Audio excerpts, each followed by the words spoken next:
Assalamualaikum warahmatullahi wabarakatuh. Salam dan bahagia untuk kita semua.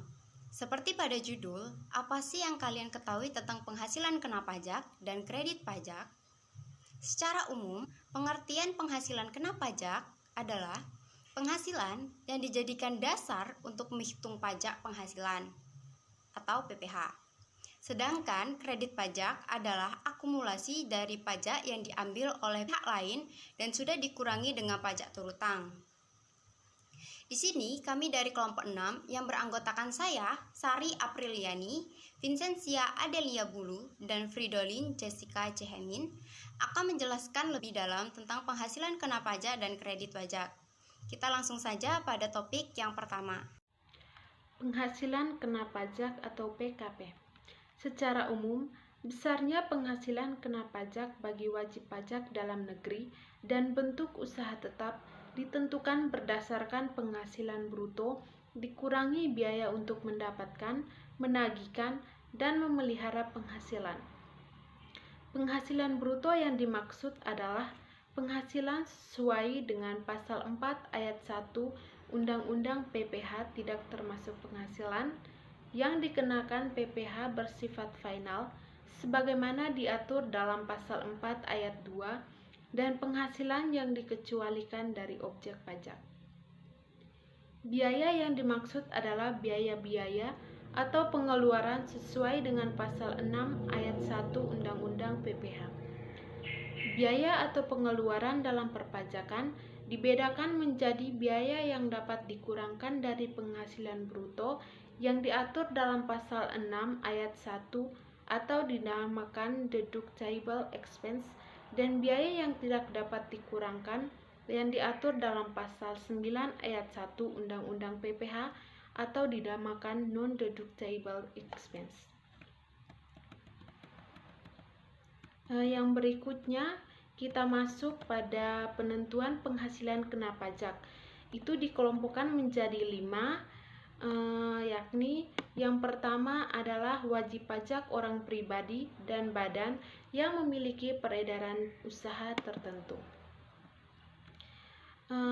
Untuk wajib pajak orang pribadi dan badan yang memiliki peredaran usaha tertentu itu tarif yang dikenakan adalah 0,5%. Terus kemudian yang kedua, PKP yang dimaksud adalah peredaran bruto sebulan dan PPh terutang dihitung dari tarif dikalikan PKP.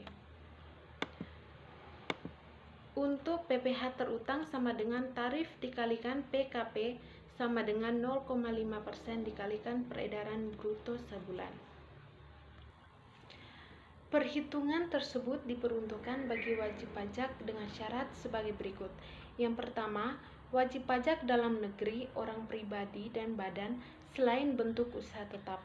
Yang kedua, memperoleh peredaran bruto dari penghasilan usaha dengan jumlah tidak melebihi 4.800.000.000 rupiah dalam 1 tahun pajak.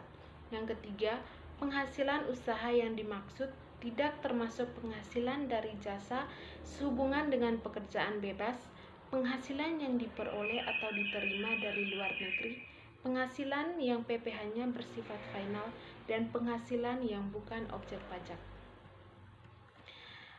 Kita masuk pada bagian yang kedua adalah wajib pajak orang pribadi menggunakan norma perhitungan. Untuk wajib pajak orang pribadi menggunakan norma perhitungan, tarif yang dikenakan adalah tarif pasal 17 Undang-Undang PPh ayat 1 huruf A Undang-Undang PPh. Penghasilan kena pajak dihitung sebagai berikut.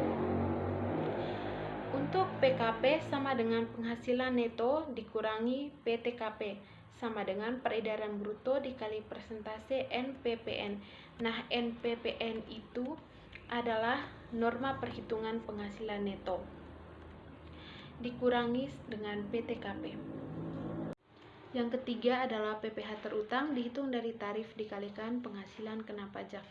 Dengan perhitungannya PPh terutang sama dengan tarif dikalikan PKP sama dengan tarif dikalikan peredaran bruto dikalikan presentasi NPPN dikurangi PTKP.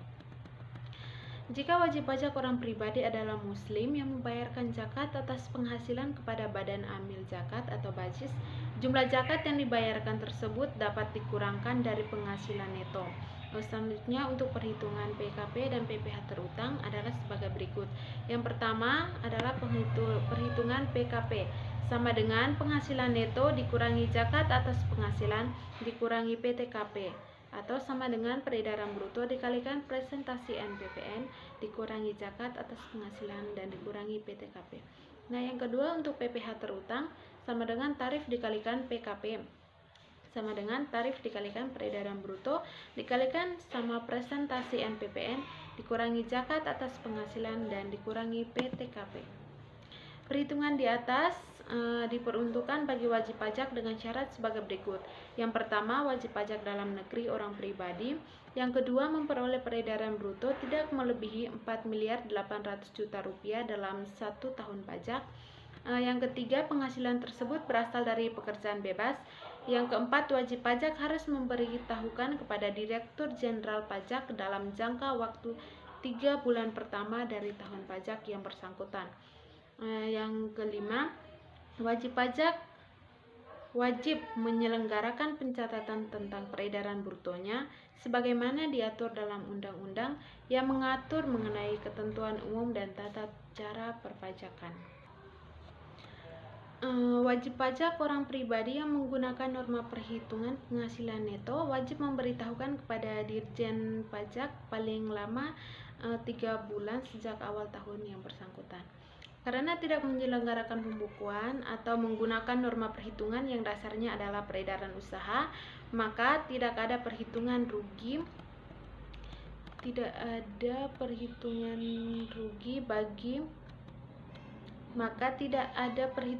bagi wajib pajak tersebut, sehingga tidak ada pengakuan terhadap kompensasi kerugian dalam menghitung PKP.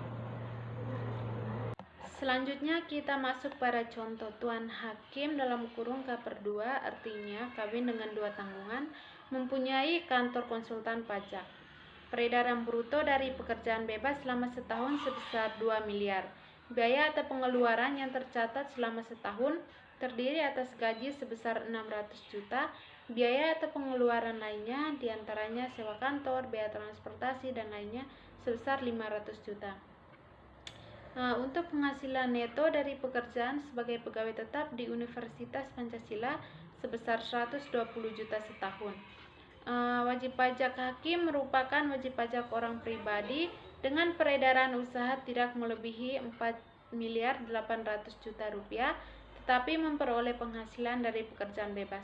Untuk penyelesaiannya, yang pertama peredaran bruto pekerjaan bebas sebesar 2 miliar. Yang kedua penghasilan neto. Nah, untuk norma jasanya tersebut sebesar 35% dikalikan dengan 2 miliar sehingga jadi 700 juta.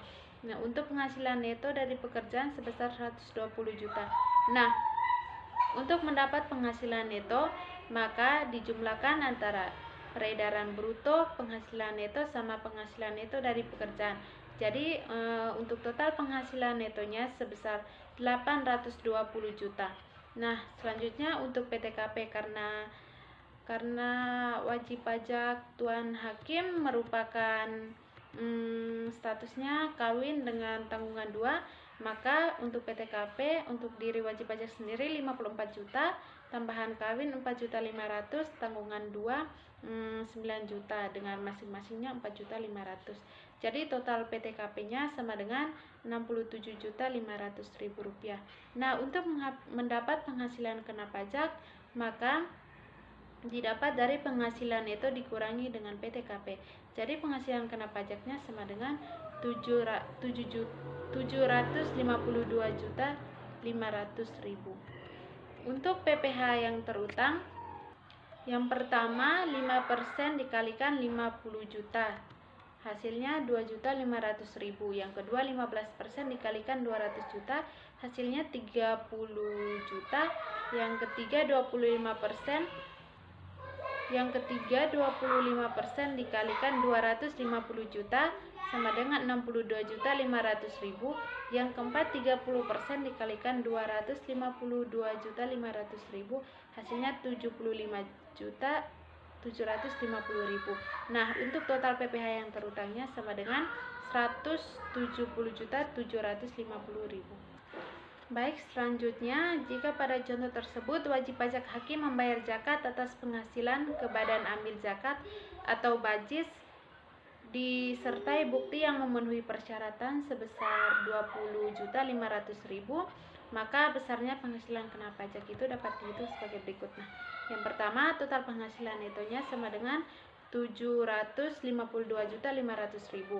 Yang kedua, zakat atas penghasilannya sama dengan 20.500.000. Nah, itu dikurangi penghasilan itu sama zakat dikurangi, jadi hasilnya 732 juta. Nah, selanjutnya untuk PTKP-nya itu sama seperti di atas, alias 67.500.000. Nah, untuk mendapatkan PTKP-nya maka 732 juta dikurangi sama PTKP 67.500.000. Jadi untuk hasil penghasilan kena pajaknya, total penghasilan kena pajaknya sama dengan 664.500.000. Maka PPh yang terutang, yang pertama 5% dikalikan 50 juta sama dengan 2.500.000. Yang kedua 15% dikalikan 200 juta sama dengan 30 juta. Yang ketiga 25% dikalikan 250 juta sama dengan 62.500.000. Yang keempat 30% dikalikan 164.500.000 sama dengan 49.350.000. Maka total PPh yang terutang sama dengan 144.350.000. Nah, kita masuk pada bagian yang ketiga, yakni wajib pajak orang pribadi menyelenggarakan pembukuan. Yang pertama, untuk tarif yang dikenakan adalah tarif pasal 17 Undang-Undang PPh ayat 1 huruf A Undang-Undang PPh. Yang kedua, penghasilan kena pajak dihitung sebagai berikut. PKP sama dengan penghasilan neto dikurangi PTKP, sama dengan peredaran bruto dikurangi pengeluaran per biaya yang boleh dikurangkan dikurangi PTKP. Nah, yang ketiga, PPh terutang dihitung dari tarif dikalikan penghasilan kena pajak. Maka PPh terutang sama dengan tarif dikalikan PKP sama dengan tarif dikalikan peredaran bruto dikurangi pengeluaran per biaya yang boleh dikurangkan dikurangi PTKP.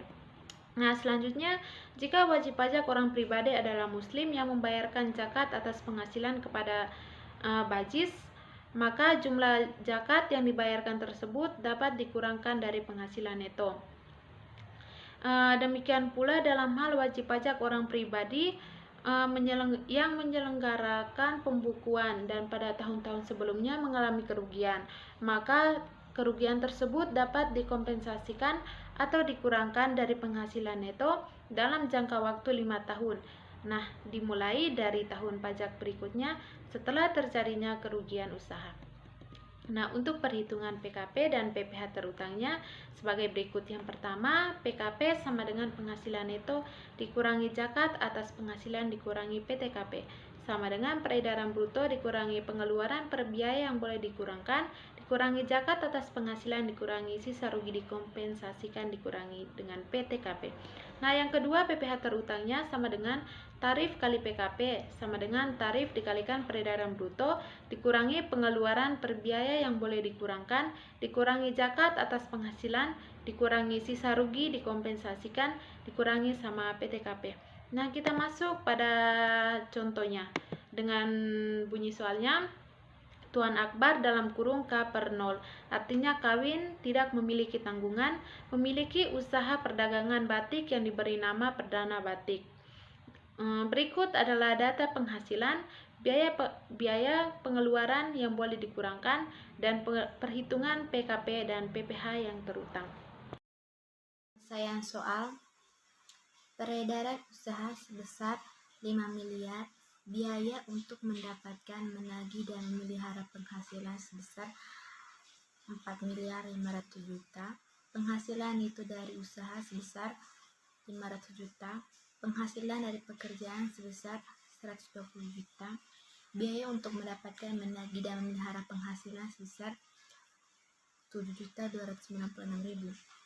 120 juta dikurangi 7.296.000 menjadi 112.704. Penghasilan dari luar usaha sebesar 50 juta. Total penghasilan itu menjadi 112.704 dikurangi 50 juta menjadi 662.704. PTKP diri wajib pajak sebesar 54 juta, tambahan kawin sebesar 4.500, tanggungan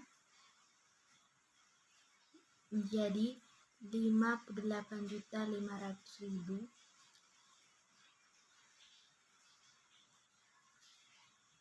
Penghasilan pajak sebesar 604.204. PPh yang terutang 5% dikali 50 juta sama dengan 2.500.000. 15% dikali 200 juta menghasilkan 30 juta. 25% dikali 250 juta menghasilkan 62.500.000. 30% dikali 104.204 menghasilkan 37.261.200. Maka total PPh yang terhutang yaitu sebesar 126.261.200 rupiah. Zakat kepada basis sebesar 16.250.000 dan sisa kerugian 3 tahun lalu yang belum dikompensasikan menjadi 25 juta. Total penghasilan itu sebesar 604.204.000.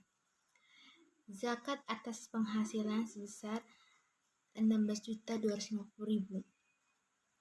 Sisa rugi dan kompensasikan sebesar 25 juta.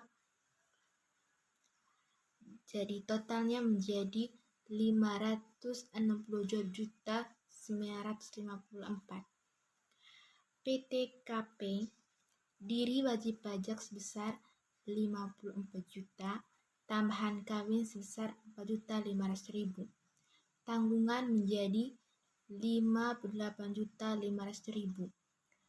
Penghasilan kena pajak menjadi 504.454.000. PPh yang terutang 5% dikali 50.000 menjadi 2.500.000. 15% dikali 200.000 menjadi 30 juta. 25% dikali 250 juta menjadi 62.500. 30% dikali 4.454 menjadi 1.336.200. Total PPh yang terutang menjadi 96.336.200. 4. Wajib pajak badan dalam negeri menyelenggarakan pembukuan. Yang pertama, tarif yang dikenakan adalah tarif pasal 31E UU PPh. Yang kedua, PKP dihitung sebagai berikut. PKP sama dengan penghasilan neto, peredaran bruto kurang UPPh. Yang kedua, PKP dihitung sebagai berikut. PKP sama dengan penghasilan neto, peredaran bruto kurang pengeluaran per biaya yang diperoleh dikurangkan. Yang berikut, PPh terutang dihitung dari tarif dikalikan PKP. PPh terutang sama dengan tarif kali PKP. Tarif kali peredaran bruto kurang pengeluaran per biaya yang boleh dikurangkan. Yang berikut, WP Badan DN mengalami kerugian pada tahun sebelumnya. PKP sama dengan penghasilan itu kurang sisa rugi dikompensasikan, sama dengan peredaran bruto kurang pengeluaran per biaya yang oleh dikurangkan kurang sisa rugi dikompensasikan.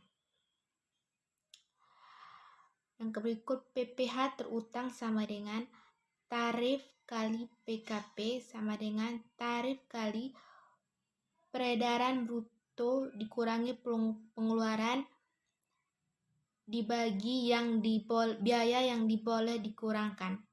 Dikurangi lagi sisa rugi yang dikompensasikan. Contoh, berikut adalah penghasilan dan pengeluaran biaya yang dimiliki oleh PT Perdana tahun 2016 beserta penghitungan PKP dan PPh yang terutang.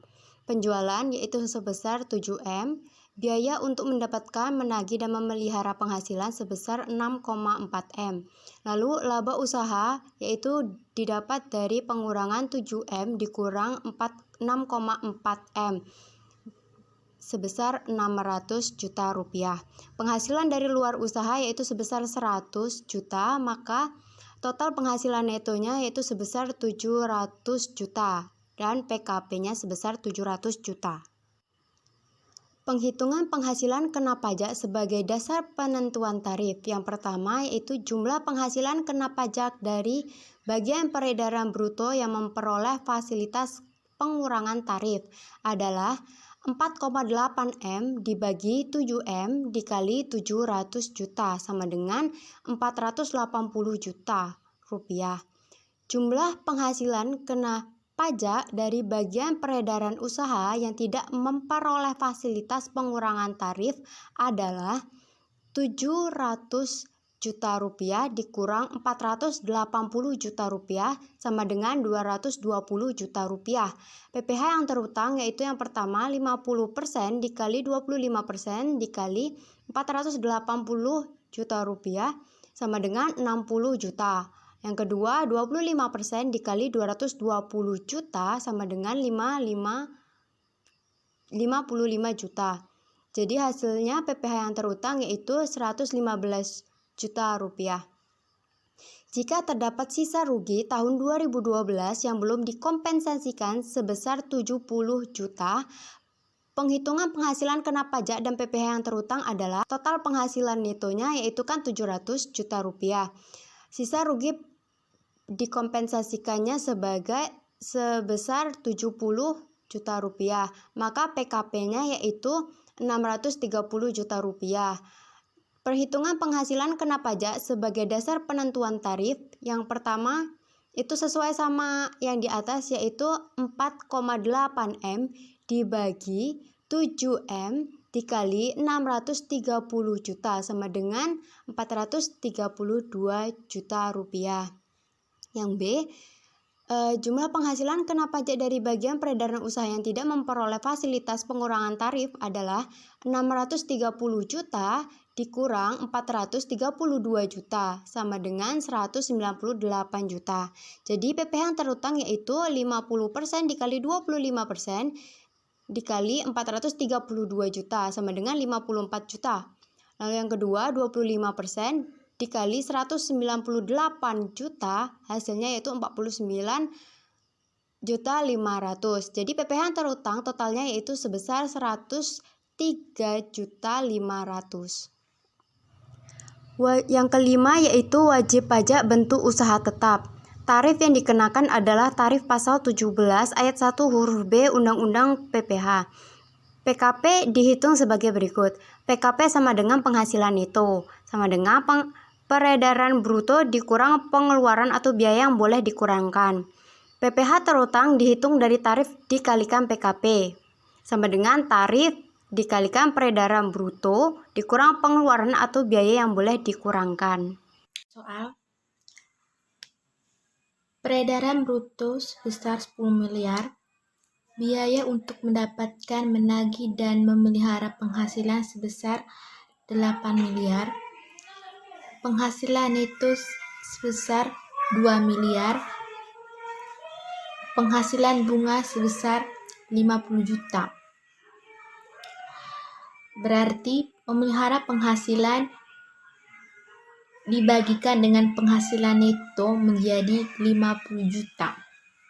Penjualan langsung barang yang sejenis dengan barang yang dijual bentuk. Biaya untuk mendapatkan, menagih, dan memelihara penghasilan sebesar 1.500.000 juta. Berarti usaha tetap oleh kantor pusat dikurangi biaya untuk mendapatkan, menagih, dan memelihara penghasilan, yaitu 2 miliar dikurangi 1.500.000 juta menjadi 500 juta. Dividen yang diterima atau diperoleh kantor pusat yang mempunyai hubungan efektif dengan bentuk usaha tetap sebesar 1 miliar per 3.550.000 juta. Biaya-biaya menurut pasal 5 ayat 3 sebesar 450 juta. Penghasilan kena pajak sebesar 3.100.000. Pilih yang terutang 25% dikali 3.100.000 sama dengan 775 juta.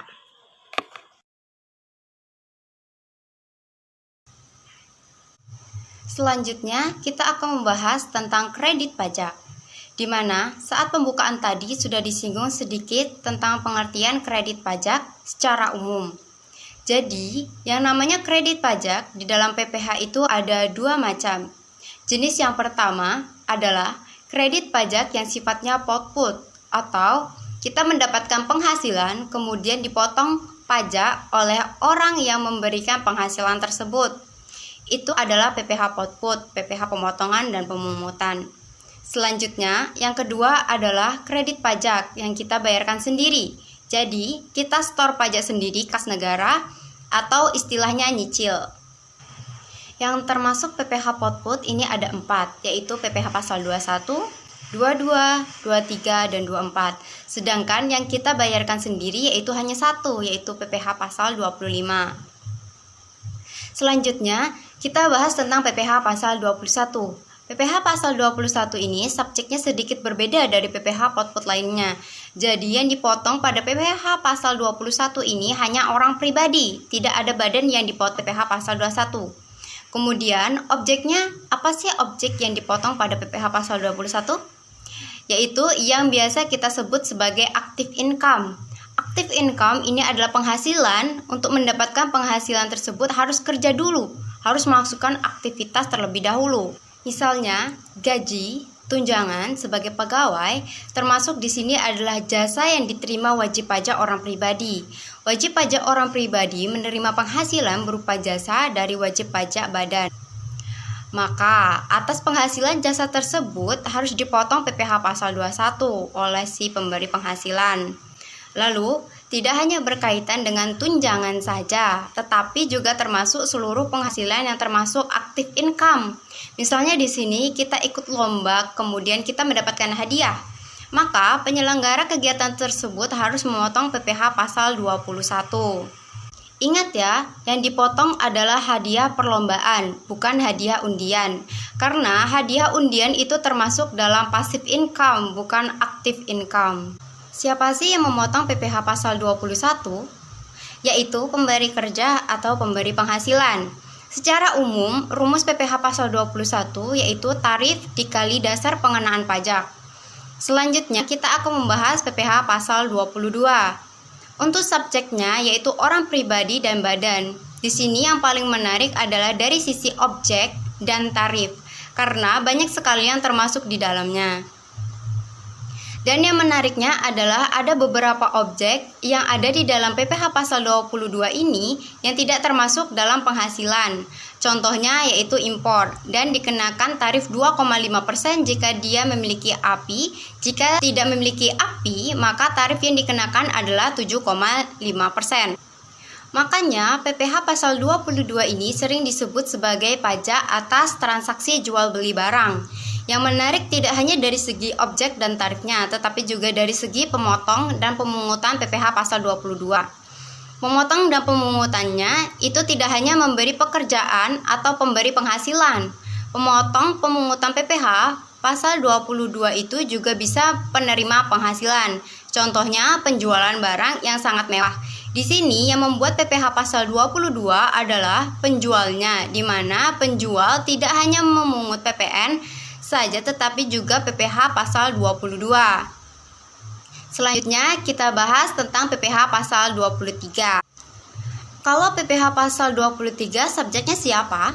Subjeknya yaitu orang pribadi dan badan. Lalu pemotongnya siapa? Pemotongnya adalah pemberi kerja atau pemberi penghasilan. Sedangkan objeknya ini kita bagi menjadi dua, yaitu tarif 2% dan 15%. Untuk tarif 2% itu terbagi menjadi dua, yaitu sewa dan jasa. Sewa di sini kecuali sewa tanah dan bangunan. Sedangkan untuk tarif 15% itu terbagi menjadi 4, itu dividen, bunga, royalti, dan hadiah. Untuk wajib pajak orang pribadi pada tarif 2%, yaitu jasa, tidak termasuk dalam PPh pasal 23. Jasa termasuk dalam active income, di mana PPh yang dipotong yaitu PPh pasal 21. Lalu kenapa jasa termasuk dalam objek PPh pasal 23? Karena yang dikenakan PPh pasal 23 atas jasa yaitu wajib pajak badan, bukan wajib pajak orang pribadi. Selanjutnya, dividen. Dividen diterima oleh wajib pajak orang pribadi ada di dalam pasal 17 ayat 2C Undang-Undang PPh. Dia dikenakan PPh final kalau untuk orang pribadi ya, atau PPh pasal 4 ayat 2, maka dividen bukan termasuk objek pajak PPh pasal 23 untuk orang pribadi. Bunga dan royalti termasuk ke dalam passive income, maka merupakan objek PPh pasal 23. Bagi orang pribadi dan badan, di sini yang dimaksud dengan bunga yaitu bunga pinjaman. Kemudian yang terakhir yaitu hadiah. Di sini yang dimaksud adalah hadiah yang merupakan active income, di mana pada penjelasan sebelumnya pada PPh pasal 21 untuk subjek pajak orang pribadi tidak dikenakan PPh pasal 23 melainkan PPh pasal 21. Jadi dapat disimpulkan pada objek PPh pasal 23 bagi wajib pajak orang pribadi yaitu hanya 3, yaitu sewa pada tarif 2%, bunga dan royalti pada tarif 15%. Kita lanjutkan pada pembahasan PPh pasal 24. Apa sih PPh pasal 24? Jadi PPh pasal 24 ini sering disebut sebagai kredit pajak luar negeri. Karena PPh pasal 24 ini berkaitan dengan penghasilan yang diterima oleh wajib pajak dalam negeri yang terutang pajak atas penghasilan di luar negeri.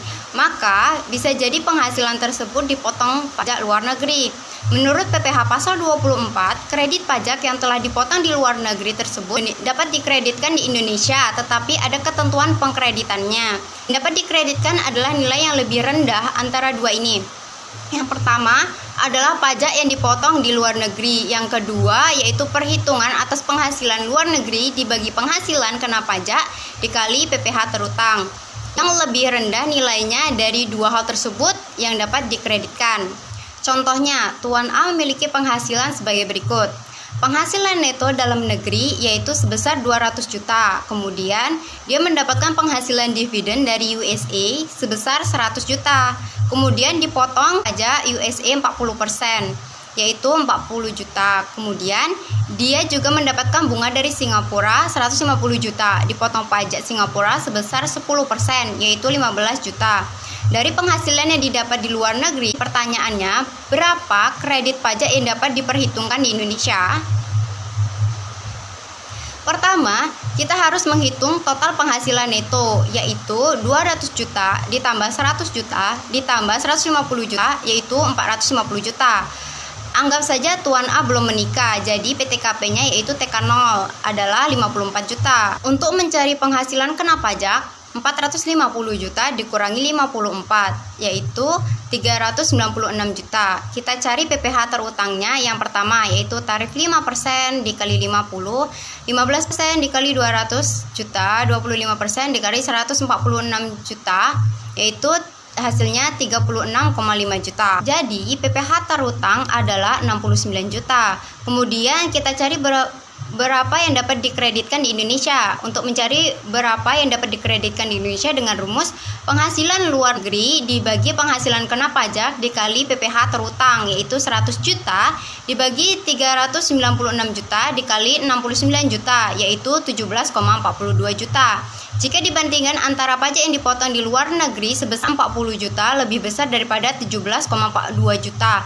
Jadi yang dapat dikreditkan di Indonesia yaitu sebesar 17,42 juta. Kemudian kita lanjut pada penghasilan yang didapat di Singapura. Hasil yang didapat di Singapura sebesar 150 juta dibagi 396 juta dikali 69 juta sama dengan 26,13 juta. Yang artinya pajak yang dipotong di luar negeri sebesar 15 juta lebih kecil daripada yang diperhitungkan di Indonesia, yaitu sebesar 26,13 juta. Yang dapat dikreditkan di Indonesia yaitu sebesar 15 juta. Maka total PPh pasal 24 yaitu 17,42 juta ditambah 15 juta yaitu 32,42 juta. Materi yang terakhir yang akan kita bahas yaitu tentang PPh pasal 25. PPh pasal 25 ini sering disebut juga sebagai angsuran PPh bulanan. Untuk menghitung PPh pasal 25 yaitu dengan rumus PPh terutang atas estimasi penghasilan dari tahun yang akan datang dikurangi PPh output yaitu PPh pasal 21, 22, 23 dan 24 dibagi 12 bulan. Perlu diingat, estimasi PPh terutang dan estimasi PPh output di tahun yang akan datang berkaitan dengan estimasi yang penghasilannya bersifat teratur. Pada wajib pajak badan PPh output yang digunakan yaitu PPh pasal 22, 23, dan 24. Sekian presentasi dari kelompok kami. Apabila ada kesalahan, kami mohon maaf. Wassalamualaikum warahmatullahi wabarakatuh.